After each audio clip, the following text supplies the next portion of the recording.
Welcome back. Today I finish Ouroboros, the Eternal Ship. This is part 6 of the ship project. In this episode I walk you through every step that brings this model from raw print to the final turntable.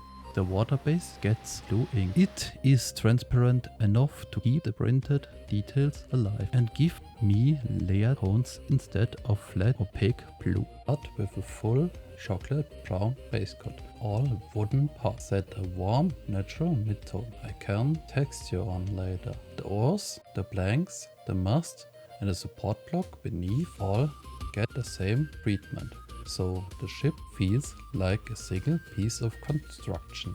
The sail gets tone white. That tone gives me enough room for warm highlights and cool shadows. Later, Ouroboros embroidery on the sail goes in dark green, partly to tie it into the crew and partly because the symbol reads cleaner in a colder tone. The two smaller note patterns stay in the aging metal to keep the sail from becoming too dominant. The ropes also get bone white to keep them visually connected to the sail.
The figurehead, the tail and the ornamental metalwork go in aging metal. I wanted a colder contrast against the warm wood without drifting too far into clean silver.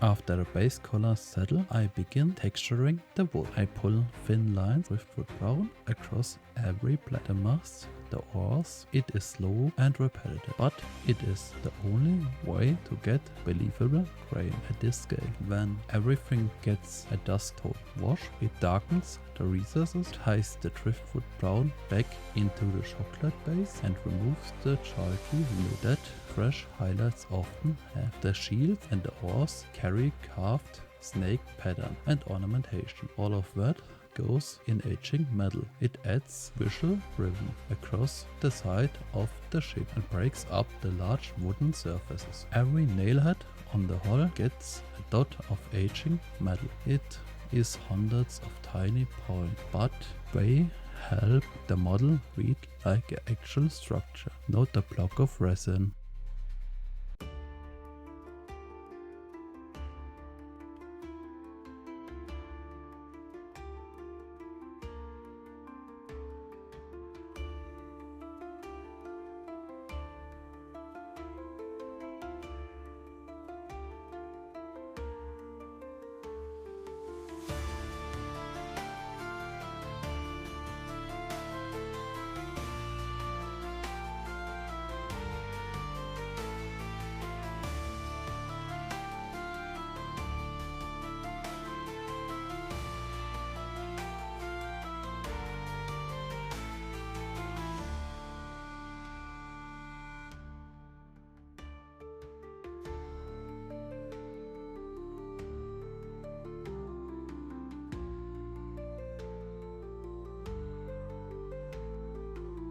The glow on the Serpent's eye starts with pure white and a thin electric blue glaze. A small stripe around the socket spreads the glow without making it look like a cartoon effect. I finish it later with tiny white reflection point. Once everything is dry, the wood gets selective white dry brush touches on sharp corners, mainly to tie it visually to the brighter wood.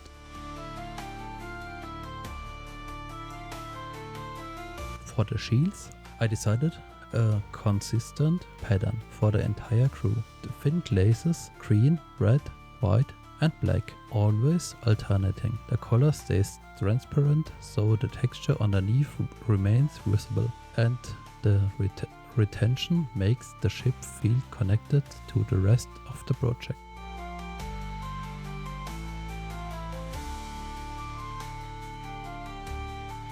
At this stage, I add the final definition to the metal. Black wash goes into all recesses, the hull, the deck, and the aging metal details on the figurehead and the tail.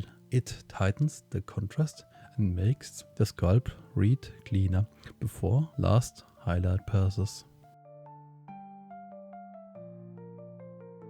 The sail gets extra attention. First, the diagonal fabric lines both directions just to break the big surface. Then sepia wash over the whole sail. It ages the cloth, a bit stained, a bit worn like fabric that has lived on open water for years.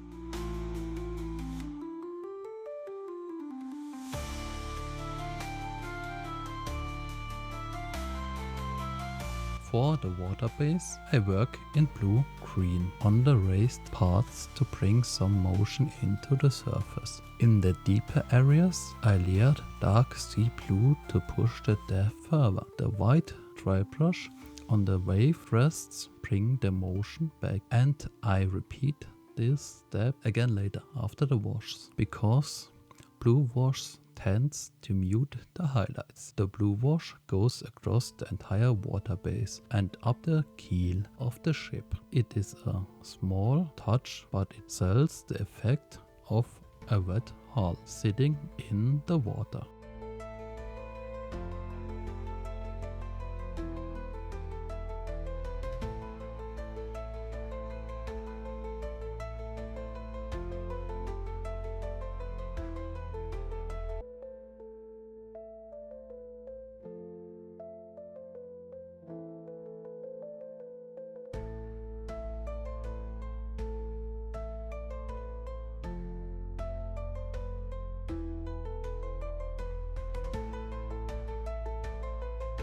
The aging metal gets a dark gunmetal dry brush to rough it up, followed by light sponge chipping to break the surface even more.